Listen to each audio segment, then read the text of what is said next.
Não sei se você quer, mas a gente deve, né? Que o Pra Botafogo quê? Vamos lá, né? tá treinando forte. Ó, eu quero esquecer 2020 e vou focar no futuro, Fernando. Vamos fazer isso? Precisa? Apaga o ano, gente. Ih, foi. Meu Deus do Metemos o céu. pé já.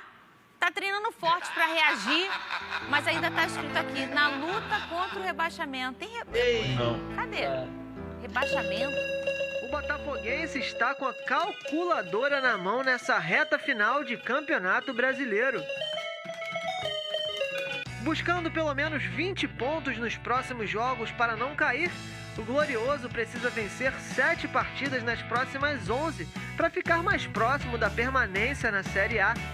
O técnico Eduardo Barroca tem pressa e está com treinos reforçados para definir a equipe titular no duelo contra o Atlético Paranaense na quarta no Newton Santos. O alvinegro terá reforços na equipe para os jogos decisivos na luta para não cair. O atacante Ivan Angulo e os laterais Guilherme Santos e Lucas Barros já realizam trabalho de transição e devem voltar ao time nas próximas partidas.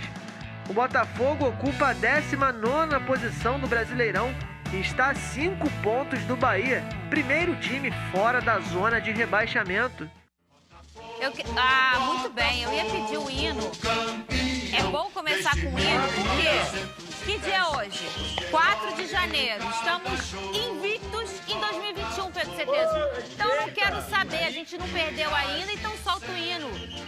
Quem manda aqui é a gente, Pedro Certeza. Perdemos? Nenhum gol sofrido, tá? Nenhum gol sofrido. Isso é impressionante, impressionante. Falar em nenhum gol sofrido, a gente tá com uma situação resolvida com o Diego Cavalieri, que renovou, né? Mas, Pedro Certezas, será que o Gatito fica ou não fica no Botafogo? Fernanda, eu acho que depende. O Gatito fica se o Botafogo ficar na Série A. Bom, não tem mistério. Ih, rapaz. Minha opinião sobre isso é um pouco polêmica. Por quê? Porque, assim, eu entendo que o torcedor do Botafogo, como eu, queira o Gatito no time. Isso é óbvio, é um goleiraço, um dos melhores goleiros do Brasil. Ponto final. Mas se não dá pra cobrar, é complicado. Não dá pra cobrar que o Gatito seja o Jefferson. Não tem como. O que o Jefferson fez em 2015, de ficar no Botafogo, recusar a seleção brasileira, é uma coisa que alça o jogador a um ídolo absurdo. Isso. Tanto é que tem poucos jogadores que fizeram isso na história. O Marcos, o Buffon na Juventus é a mesma coisa. Uhum. São jogadores que abrem mão de uma carreira que poderia ser muito mais próspera por lealdade ao clube. Porque o Jefferson em 2015 poderia sair de graça. Porque é mais incrível ainda. Foi procurado, né, pro time. Foi procurado pelo Tottenham, pelo Benfica. Ele E poderia não ir à pra toa, Europa de Pedro graça. Certezas, que ele tá tatuado em panturrilhas alheias. Até por clubes brasileiros, né, que incentivaram ele a entrar no processo contra o Botafogo. Aham. O Fábio é outro caso, de jogador que poderia ter ido também. E ficou.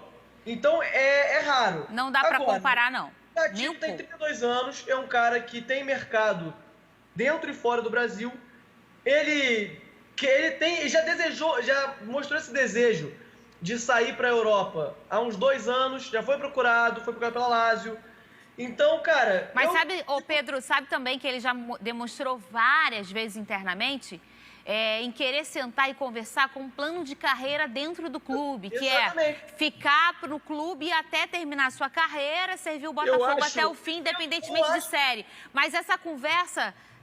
não foi unilateral, não foi bilateral. Então o Botafogo não resolveu também e aí ficou pra lá, entendeu? Mas esse já foi um desejo do Gatito também em algum momento. Ele quer conversar agora, Só que o diretor do Botafogo, que mudou agora, falou, cara, infelizmente, dessa vez eu estou do lado certo, eu acho que a diretoria do Botafogo tá certa. Não é o momento. Irmão, contrato você vê depois. Vamos primeiro tentar escapar. E tem uma influência grande do empresário dele nesse ponto, né? Que tá forçando a saída e que também não é o melhor momento para fazer isso no Botafogo, né? Exatamente. O Botafogo tá vendo uma situação muito delicada para ficar de guerrinha nos bastidores. Não né? sei se a gente fico pode usar triste. essa palavra sorte, mas por sorte, que se a gente tem alguma, essa é uma delas, ô Pedro Certezas. O Diego Cavalieri vai bem na temporada, que é um goleirão, né? A gente um goleiraço, não tem o que falar dele. É um cara que é envolvido, é um cara que tem um espírito de liderança ali, um cara experiente. E que fecha o Você viu a gol. alfinetada que ele deu no Honda? Eu vi. Você gostou? Eu gostei, cara. Mostra que o cara tá focado, né? Jogou pra galera, né? Cara, e eu fico triste que o Gatito pense em sair, porque ele teria capacidade de ser um ídolo colossal do Botafogo. É verdade. Se aposentasse. Mas, irmão... Mas ainda dá tempo, ele ainda tá lá. Vamos ver. O Botafogo não caiu, né, gente? Ele não vai chegar no patamar de um Jefferson. Ninguém. Ninguém chega lá, mas ele não vai chegar nem perto, cara, porque é muito turbulenta essa relação, cara, e já não é de agora. Eu acho, assim, vendo de fora, me parece que ele tá vivendo os últimos momentos como goleiro do Botafogo. Depois de tanto... se você acompanhar a carreira do Gatito no Botafogo, todo ano ele ia sair, todo ano o empresário dele queria que ele saísse, todo ano tinha essa polêmica. Mas ele sempre ficou, né? Ele sempre ficou. Mas ele é um cara também que não chega para se pronunciar e fala, não, gente, não, sabe, mas vocês sabem tá que rolando, internamente ele é um cara que demonstra muito, e eu posso falar isso que, né, tenho grandes amigos lá dentro, trabalho lá. Ele, internamente, o Gatito, é um cara que sempre se posiciona com muita vontade de ficar. Ele ama muito o Botafogo. E assim, a vontade dele realmente é fazer... também, né, Fernandinho? Exato, eu concordo com você, Casimiro. Às vezes a gente falar publicamente fica um pouco melhor.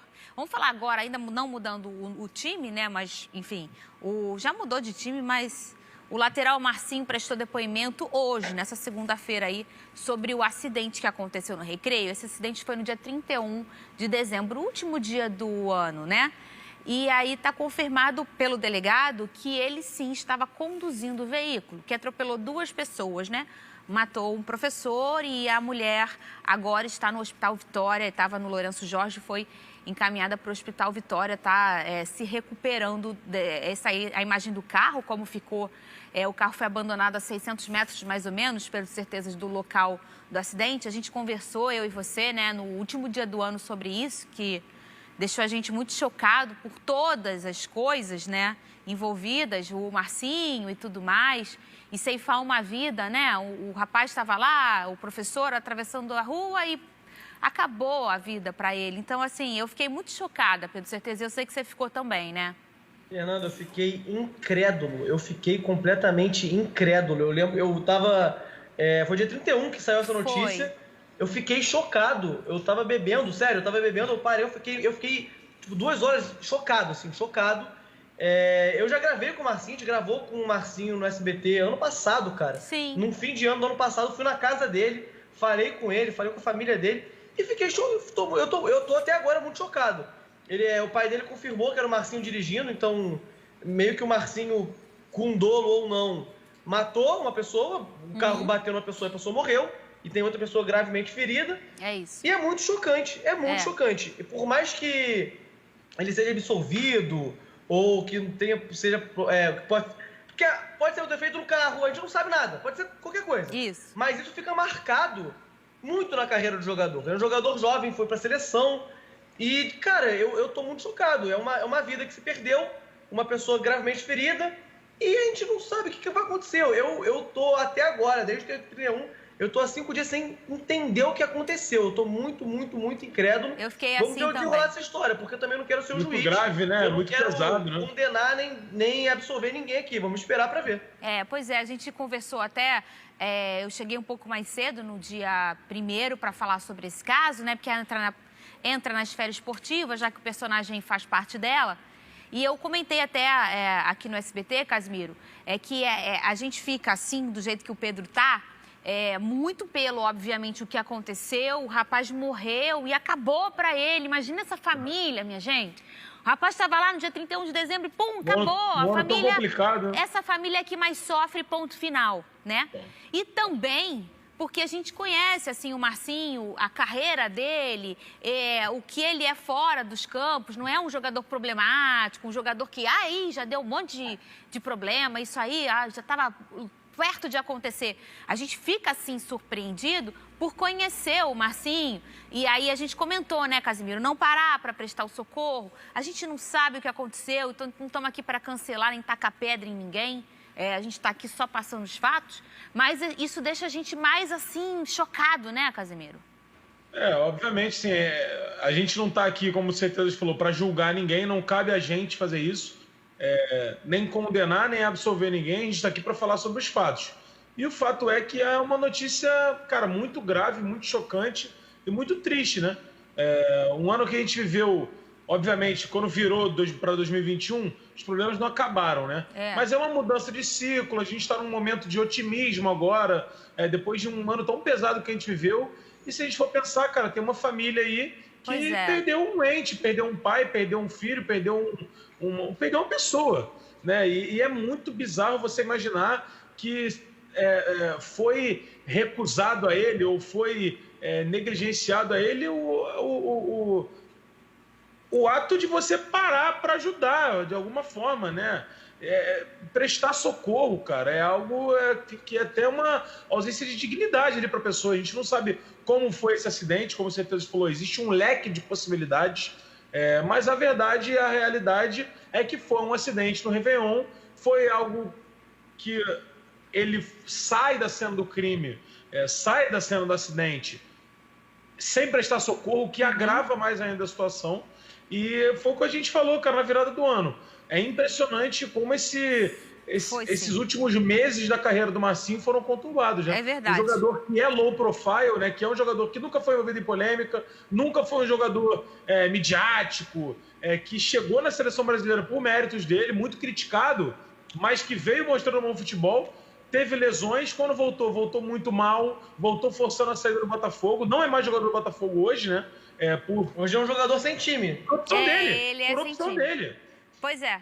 E agora tá envolvido numa situação gravíssima, cara. Gravíssima. Exato. E mas a pior sem dúvida, a pior da história dele. Vamos falar aqui, quem já voltou para o ninho do urubu é o volante Thiago Maia. Ele iniciou o processo de fisioterapia para voltar aos